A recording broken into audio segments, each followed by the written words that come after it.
This is episode 7, Grace Over Guilt, Testimonies of Esau. And I'm telling y'all, man, this one a little raw. It's 2003, a bottle of Cisco, a cup of boric acid, a church parking lot in DeKalb County, over in Latonia, off Panola Road. This ain't just another low point.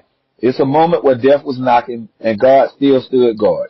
Through pain, broken promises, and hopelessness, God's grace whispered once again, "You're not done." Hey y'all, it was 2003, man, and I remember that was one of the times where I was continuing to deal with the after effects of I didn't believe that I was free. I wasn't prepared as I continued drinking, losing jobs. Now the alcohol is kind of taking over me where I drink for everything now. I drink for everything. It used to be just for being happy or some good.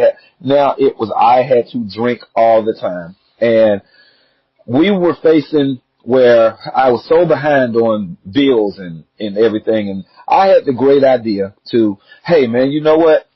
I'm going to use my paycheck, my $700 and something dollars, whatever it was.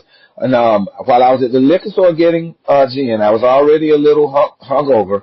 I was getting a gallon of vodka, and I said, man, you know what? Those scratch-offs, people say they be winning big off those scratch-offs, the $20 scratch-offs. So I'm going to go ahead. I'm going to spend my whole paycheck on the $25 scratch-offs, and I know one of them got a hit. One of them got a hit for at least $5,000, and I spent my entire paycheck on that. Y'all, I think I ended up I think I got maybe like 4 or 5 free tickets. Maybe one for, you know how they do the $25 or $50, whatever it was. Total, it didn't even reach, I think it was $275, what I ended up getting back from the over $700 that I spent. Needless to say, my wife at the time was beyond furious. While she was beyond furious, I was beyond depression, delving into despair. And I'd already purposed that once she got finished yelling and yammering, went out to my normal, go get something to drink. But this time I said, I'm going to get ready to go to the church parking lot. I'm going to get this boric acid. I'm going to mix it with a Cisco, and I'm going to die. I went to the church parking lot. I'm sitting there drinking, thinking I'm dying, and I black out, doze off. Well, there's a knock on the window in the morning. I've never gotten a knock on that window. I came to that church parking lot many a times to drink. Well, this time there was a knock on the window. I opened it up. It was the DeKalb County police officer. It was a female. She told me to roll the window down. Said they called in, said somebody suspicious. Y'all, I've been there, good Lord, at least 30 times. Nobody ever called to say anything. Well, this morning I told her, I said, man, well, I'm sorry. I'm going through divorce, and I got this going on.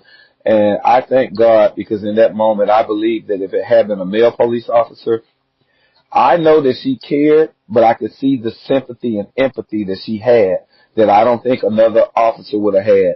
And it just so happened that she didn't give me a ticket. She didn't lock me up. She told me that my cousin could come pick me up. And that was another day that I saw once again how God covered me.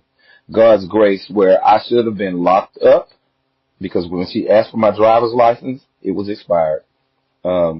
So I just want to say that was another situation where God showed up. And I'm going to tell y'all, I'm 18 years sober now, and even while going through betrayal, heartbreak, and a broken home today, depression doesn't own me anymore. God's grace does. He done blessed me to be surrounded by a great family at Declaring Victory. His grace is better than every bottle I drank, every mistake I made, and every tear I cried alone in that car. Because when guilt tried to bury me, that was once again where grace told me to rise. This is Grace Over Guilt. Until next time, keep walking, keep trusting, and know God's not done with you yet.